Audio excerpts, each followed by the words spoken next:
Si Kristo daw po ay nasa labas ng pintuan ng church at kumakatok at gustong-gusto niyang pumasok.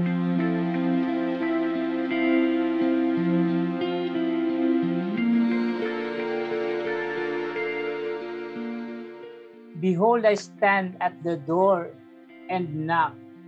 If any man hear my voice and open the door, I will come into him and will sup with him and he with me. Ngayon, kung tutusin po ay medyo malungkot yung talata na iyan. Bakit? Kasi si Kristo daw po ay nasa labas ng pintuan ng church at kumakatok at gustong-gusto niyang pumasok. Samantalang the church is keeping its door closed. Sana'y makita natin yung talagang significance ng text na iyan. Si Kristo ay nakahanda pa rin.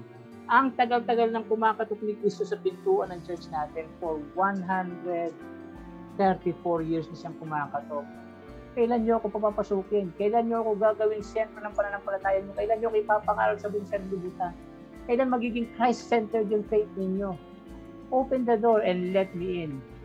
Sana nga po ay maging ready na tayo na papasukin si Kristo sa pintuan ng ating mga puso. And then, ipangaral siya sa buong sanlibutan, and then He will come.